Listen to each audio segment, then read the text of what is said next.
रोहित मौर्य आपका इस लेसन में स्वागत करता हूं। आज के इस लेसन में हम लोग देखने वाले हैं किस तरीके से गूगल कोलैब, जो कि एक गूगल का प्रोडक्ट है और एक ऑनलाइन प्लेटफॉर्म है, वहां पे पाइथन का कोड कैसे लिखते हैं ये हम लोग देखने वाले हैं। साथ में जान के आपको सरप्राइज होगा कि जो हमारा गूगल ड्राइव है उसका हम लोग इस्तेमाल करने वाले हैं पाइथन का कोड लिखने के लिए। चलिए देख लेते हैं किस तरीके से करेंगे। सबसे पहले अपना ब्राउजर ओपन कीजिए। ब्राउजर में देखिए मैं यहाँ पर सर्च कर रहा हूँ गूगल ड्राइव। यहाँ पे जो फर्स्ट वेबसाइट आ रहा है मैं उसको ओपन कर रहा हूँ, तो देखिए यहाँ पे ओपन हो चुका है, गो टू ड्राइव ये लिखा गया है। मैं यहाँ पे जा रहा हूँ।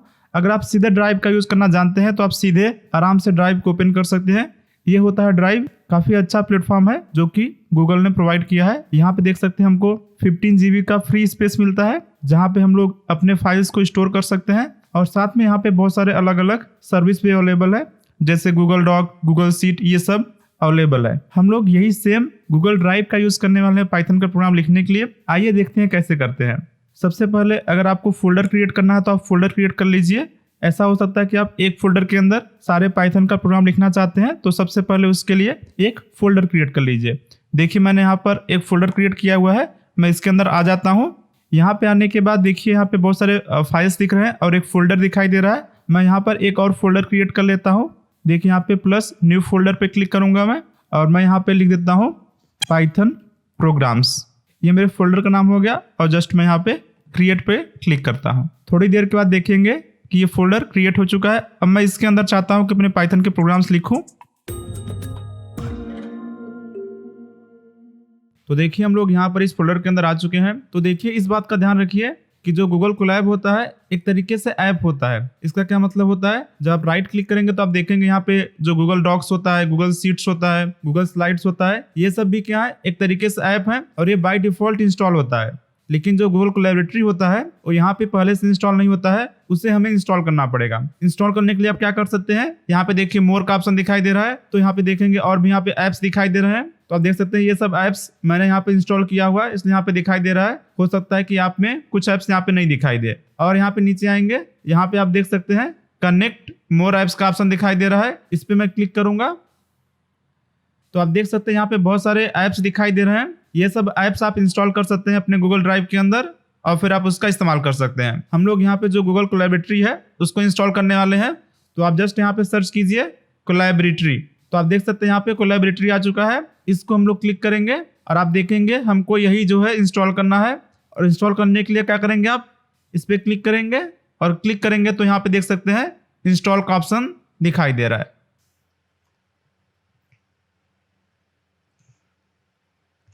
और यहाँ पे लॉगिन करने के लिए बोल रहा है, तो आप जस्ट लॉगिन कर लीजिए अपने अकाउंट से।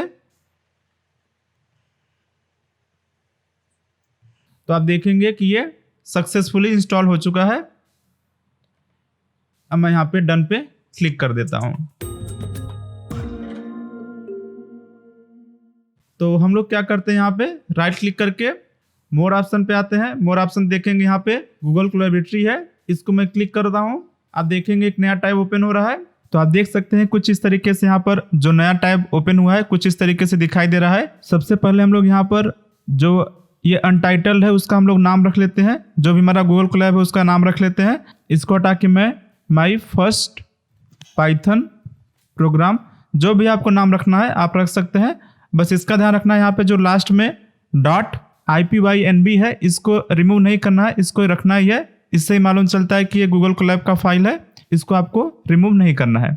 अब नेक्स्ट आपको मान लीजिए कि पाइथन का कोड लिखना है, तो आप देख सकते हैं यहाँ पर प्लस कोड, इससे आप नए नए सेल क्रिएट कर सकते हैं। देखिए यहाँ पे 2 सेल आ चुका है। जितने भी आप सेल क्रिएट करना चाहते हैं आराम से यहाँ पे प्लस करके क्रिएट कर सकते हैं और इन सारे सेल के अंदर हम लोग पाइथन का कोड लिख सकते हैं कुछ इस तरीके से। देखिए वही same programme print hello world मैं लिख रहा हूँ। मान लीजिए कि आपको इस प्रोग्राम को रन करना है, तो यहाँ पे लेफ्ट साइड में जो यहाँ पे सर्कल है, तो आप यहाँ पे देख सकते हैं रन सेल या कंट्रोल प्लस एंटर जो कि शॉर्ट की होता है, उसका भी आप इस्तेमाल कर सकते हैं इस सेल को रन करने के लिए। मैं यहाँ पे इस सेल को रन कर देता हूँ। जब आप फर्स्ट टाइम रन कर रहे हैं तो यहाँ पे टाइम लगता है, लेकिन आप इसके बाद रन करेंगे तो टाइम नहीं लगता है। तो फर्स्ट टाइम हो सकता है कि आपको थोड़ा सा यहाँ पे टाइम लगे। मैं यहाँ पे दूसरे सेल में भी कुछ कोड लिख देता हूँ। तो आप देख सकते हैं जो फर्स्ट सेल है वहाँ का आउटकम आपको यहाँ पे नीचे में दिखाई दे रहा है। इस तरीके से आप देख सकते हैं कि आप सेल को रन कर सकते हैं। अभी आप देख सकते हैं जो सेल मैंने रन किया वो काफ़ी फास्ट हुआ, क्योंकि जो फर्स्ट टाइम होता है वहाँ पे टाइम लगता है, इसके बाद टाइम नहीं लगता है। और साथ में जो ये गूगल कोलैब होता है उसको हम लोग नोटबुक बोलते हैं।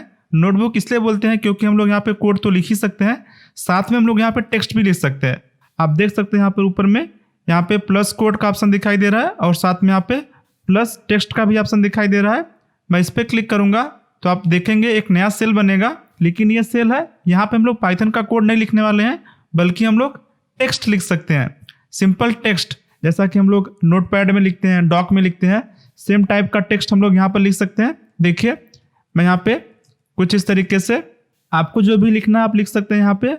और देख सकते हैं आपको बोल्ड करना है तो यहाँ पे बोल्ड करने के लिए भी ऑप्शन है, मैं इसको सेलेक्ट करके बोल्ड कर सकता हूँ। इटैलिक करना है, कोड लिखना है आपको यहाँ पे लिख सकते हैं, इमेज अपलोड करना है आप इमेज अपलोड कर सकते हैं, और बहुत सारे ऑप्शन यहाँ पे दिखाई दे रहे हैं। तो इस तरीके से आप अपना टेक्स्ट लिख सकते हैं। तो यहाँ पे आप सिंपल टेक्स्ट तो लिख ही सकते हैं, लेकिन मान लीजिए कि आपको टेक्स्ट जो है और भी अच्छे से लिखना है, जैसे मान लो कि आपको अलग अलग फॉन्ट साइज का यूज करना है, फॉन्ट कलर भी यूज करना है, तो आप यहाँ पे मार्क डाउन सीख सकते हैं। मार्क डाउन बेसिकली ब्लूप्रिंट होता है, आपका जो यहाँ पे टेक्स्ट दिखाई दे रहा है उसका ब्लूप्रिंट होता है। उसको आप सीखना चाहते हैं तो जस्ट यहाँ पे मैं सिंपल आप ऐसा सर्च करेंगे मार्क डाउन सिंटेक्स, तो आपको यहाँ पे देखने को मिल जाएगा।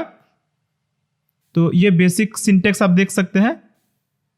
देखिए, तो अगर आपने हैश का यूज किया हुआ है तो इसका मतलब ये होता है कि आपका काफी इस तरीके का बड़ा सा फॉन्ट दिखाई देगा।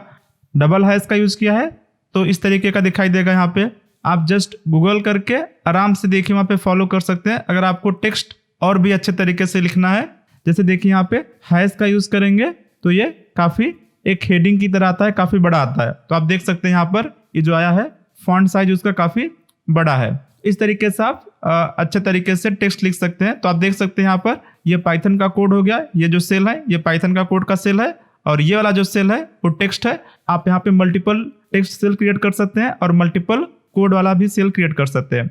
अब हम लोग देख लेते हैं गूगल कोलैब का यूज करने का फायदा क्या होता है। सबसे पहली बात तो यह है कि आपको अपने सिस्टम में कुछ भी इंस्टॉल करने की जरूरत नहीं है। सिंपल अपने ड्राइव पे जाइए और ड्राइव की हेल्प से आप आराम से यहाँ पर नोटबुक क्रिएट कर पाएंगे। और नोटबुक क्रिएट करने के बाद आराम से यहाँ पे पाइथन का कोड लिख सकते हैं, टेक्स्ट लिखना है टेक्स्ट भी लिख सकते हैं। और इसका भी ध्यान रखिए, जो भी आपने यहाँ पे प्रोग्राम क्रिएट किया हुआ है ये आपके ड्राइव के अंदर स्टोर होता है। आप यहाँ पे देख सकते हैं मेरे फोल्डर के अंदर जस्ट जो मैंने यहाँ पे ये नोटबुक क्रिएट किया हुआ है यहाँ पे दिखाई दे रहा है। इसको मैं वापस से ओपन कर सकता हूँ कभी भी। यहाँ पे बस ओपन विथ और यहाँ पे गूगल कोलैबोरेटरी का यूज करना है ओपन करने के लिए। आराम से हम लोग इसको ओपन कर पाएंगे। अब आपने यहाँ पे लिखा हुआ है, लेकिन आप किसी सिस्टम में अपने अकाउंट से लॉग इन करके इस फाइल को एक्सेस कर सकते हैं। साथ में क्योंकि ये गूगल का प्रोडक्ट है तो काफ़ी सिक्योर होता है, जो भी आपका डेटा है काफ़ी सिक्योर होता है। वहाँ पे आपका डेटा लॉस होने के चांसेस बहुत ही कम हो जाते हैं। और इसके अलावा यहाँ पे आपके पास शेयर का ऑप्शन मिल जाता है, इस पर आप क्लिक करेंगे।